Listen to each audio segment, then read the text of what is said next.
Good evening friends, welcome to my YouTube channel glorious legal web. आइए हम लोग legal चर्चा में कुछ गंभीर विषय पर चर्चा करते हैं। रोज इम्पोर्टेंट टॉपिक पे चर्चा तो करते ही हैं, लेकिन आज का जो टॉपिक है वो थोड़ा गंभीर किस्म के।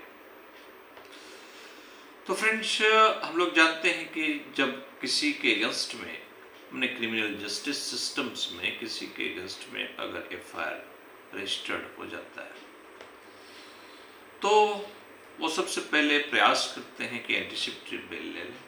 एंटीसिपेटरी बेल नहीं मिलता है, अगर पुलिस उनको अरेस्ट कर लेता है तो फिर वो रेगुलर बेल लेते हैं।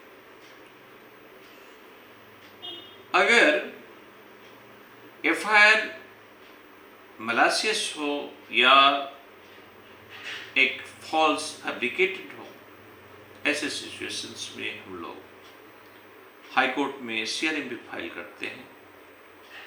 हमारे सीआरपीसी के सेक्शंस 482, अभी जो बीएनएसएस के सेक्शंस 528 में हम लोग उसको एक्सरसाइज करते हैं इन एफआईआर पासिंग के लिए।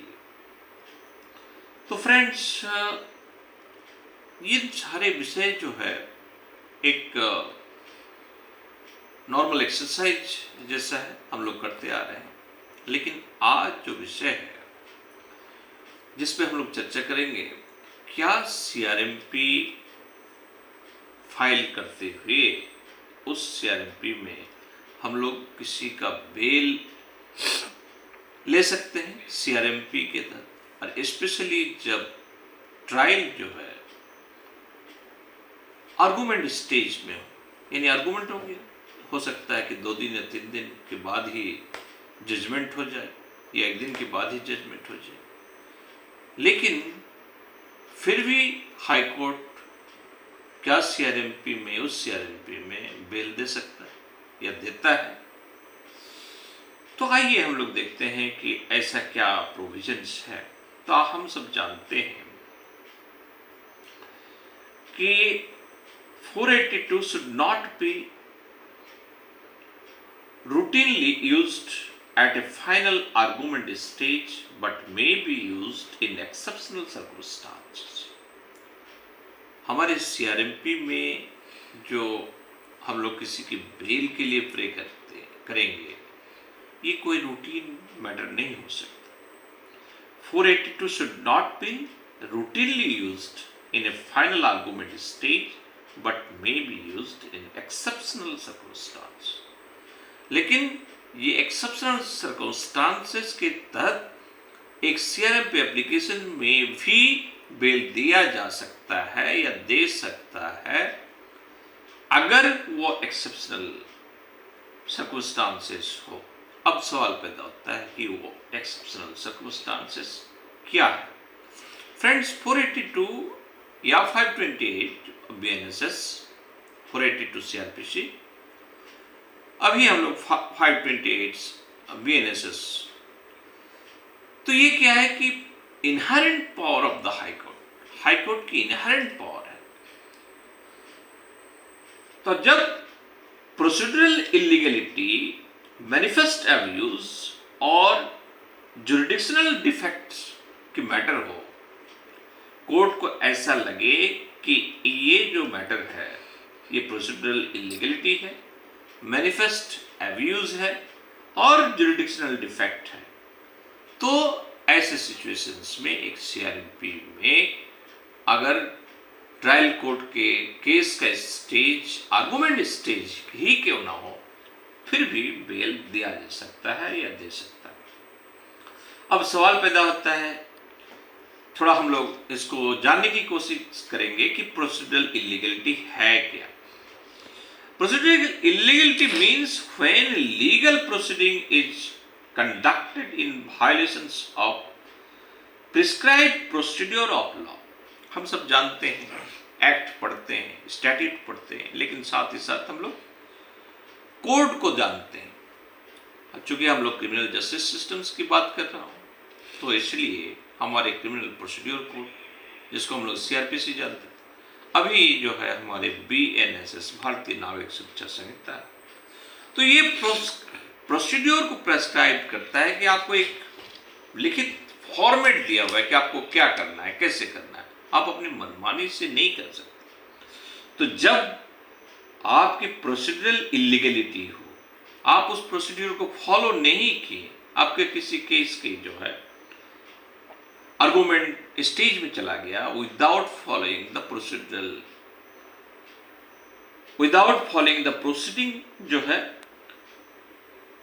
ये जो है जब प्रोसीड्यूरल इलीगलिटी आ जाता है तो ऐसे सिचुएशंस में हमारी हाई कोर्ट अपना इनहेरेंट पावर का एक्सरसाइज कर सकता है।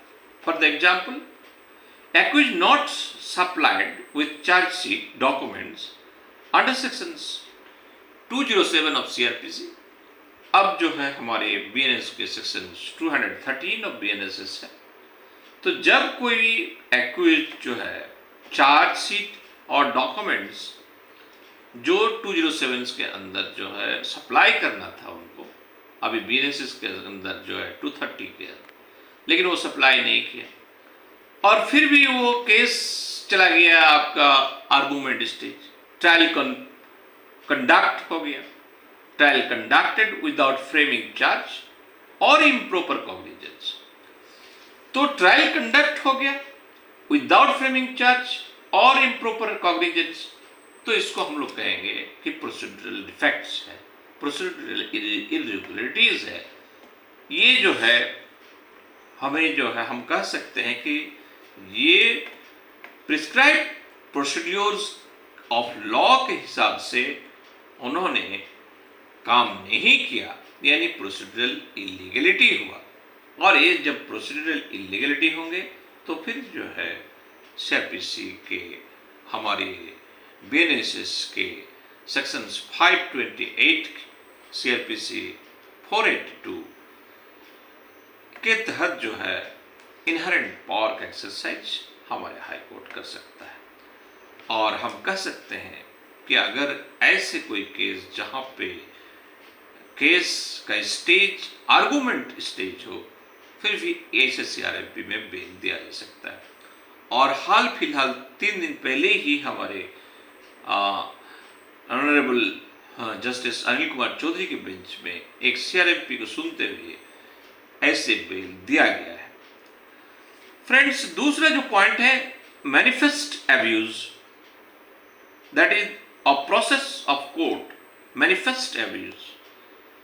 Criminal procedures are used maliciously or for an ulterior motive, not for genuine justice।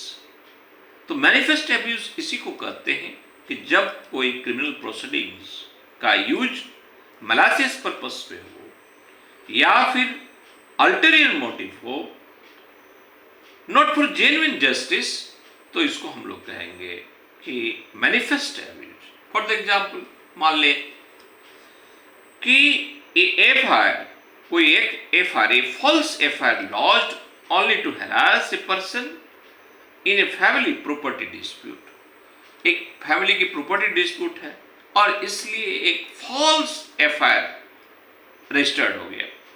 तो ऐसे फॉल्स एफआईआर को जो प्रोसीडिंग होंगे और उसमें अगर आर्गुमेंट स्टेज पे चला जाए केस, तो फिर भी और उसको पता अगर हाईकोर्ट को ऐसा लगता है कि ये फॉल्स एफआईआर रजिस्टर्ड हुआ है, तो इसको जो है मैनिफेस्ट एब्यूज के तहत जो है अपना पावर जो है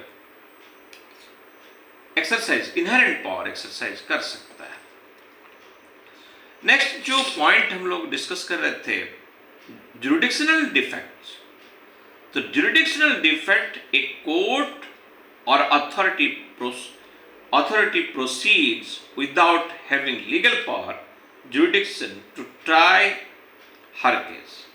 अब मान लिया जाए कि कुछ ऐसे केस, एग्जाम्पल के तौर पर, जिसका चार्ज जो है एक गंभीर नेचर के हो और वो जिसका ट्रायल जो है आपके सेशन कोर्ट में ही हो सकता है, लेकिन वो मजिस्ट्रेट कोर्ट में ट्रायल हो गया, तो डेफिनेटली ये क्या हो जाएगा, ज्यूरिडिक्शनल डिफेक्ट होगा। तो ऐसे कोई डिफेक्ट व्हेन ए कोर्ट और authority proceeds without having legal power jurisdiction और ट्राई द केस, तो ट्रायल द केस जब ऐसे किसी जिसके उसके जुरिडिक्शन नहीं है फिर भी अगर वो ट्राई करते हैं तो ऐसे सिचुएशंस को, ऐसे प्रोसीडिंग को हम लोग क्या कहेंगे, जुरिडिक्शनल डिफेक्ट्स कहेंगे। एग्जाम्पल के तौर पर हम लोग देखेंगे, a magistrate taking cognizance of an offence exclusively triable by session court, जिसने मैंने कहा कि ऐसे कोई सेक्शन जिसके धारा में, गंभीर धारा में उनका एफआईआर हुआ हो, जिसका ट्रायल जो है सेशन कोर्ट में होना है, लेकिन वो मजिस्ट्रेट कोर्ट में ट्रायल होगी। तो ये police officers below the authorised rank conducting investigations in offenses under the special status, example के तौर पर एनडीपीएस एक्ट। तो आप जानते हैं फ्रेंड्स कि police officers below the authorised rank conducting investigation नहीं कर सकता, इन्वेस्टिगेशन नहीं कर सकता।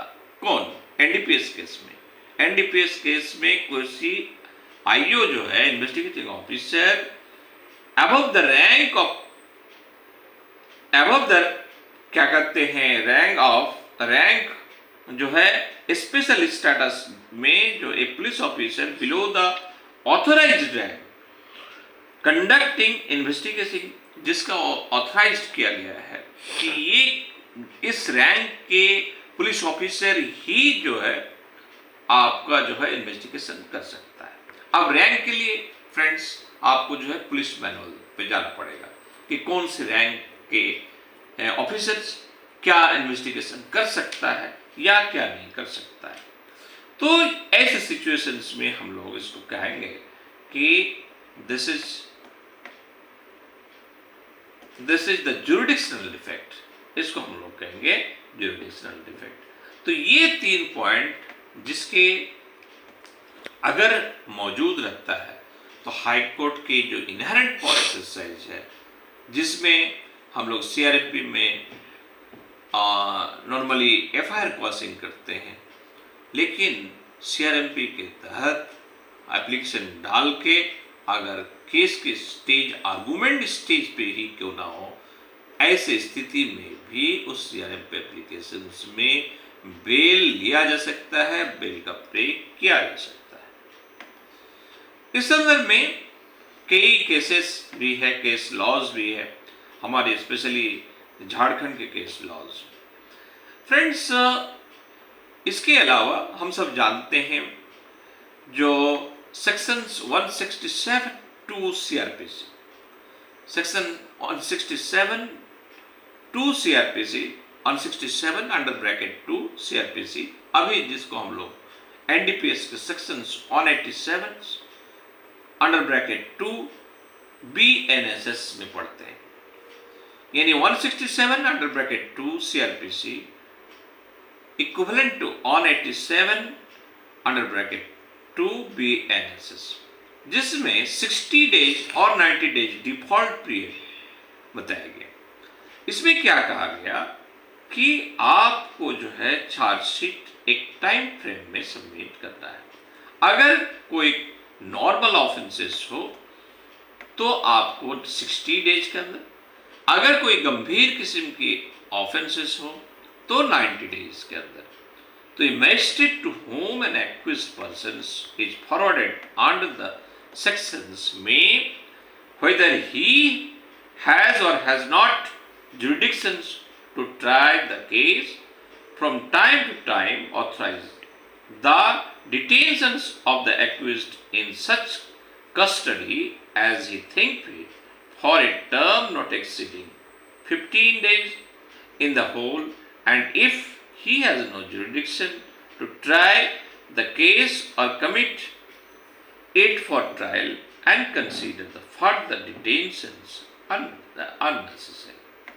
तो चूंकि ये प्रोविजन जो 60 डेज और 90 डेज का जो कंसेप्ट है, लेकिन इसके साथ साथ हम लोग एक चीज और देखेंगे कि इसमें जो एनडीपीएस केस के संदर्भ में इन शॉर्ट हम लोग अगर इसको एनालाइज करें तो section 167(2) of CrPC provides that if investigation is not complete within 90 days serious offence के केस में और 60 डेज अदर ऑफेंसेस के केस में the accused has a right to statutory और default bail on furnishing the securities.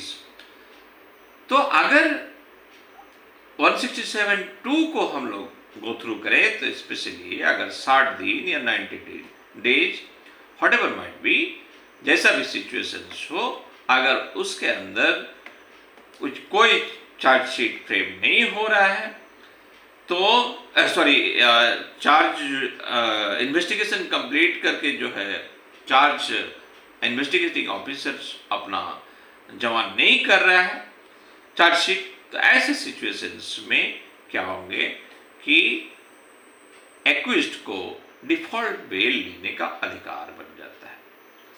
लेकिन यही case अगर NDPS का केसेस में हो तो हमारे एनडीपीएस के जो एक अलग सेक्शन से जोड़ा गया, उस सेक्शंस के तहत जो है कहा गया कि नहीं, ये जो है ये टाइम पीरियड जो है एक्सटेंड हो सकता है 180 डेज तक।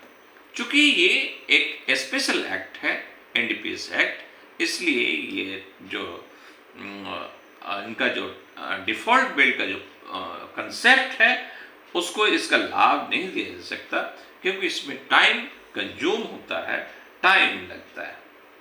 तो आज हम लोग फ्रेंड्स मिलकर डिस्कस किए कि सीआरएमपी में अगर सीआरएमपी का जो हमारे फाइल करते हैं inherent power of the high courts का, इस पर अगर हम लोग बेल के लिए भी प्रे करें तो बेल मिल सकता है, इवन अगर ट्रायल कोर्ट में कोई केस पेंडिंग है और वह आर्गुमेंट स्टेज पे ही क्यों ना हो। तो होप सो फ्रेंड्स कि मैटर आपको अच्छा लगा होगा और आप इसमें चिंतन मंथन भी करेंगे, फर्दर स्टडी भी करेंगे। फिर मिलेंगे अगला वीडियो में इसी तरह किसी यूजफुल वीडियो में। Have a good night. फिर मिलेंगे अगला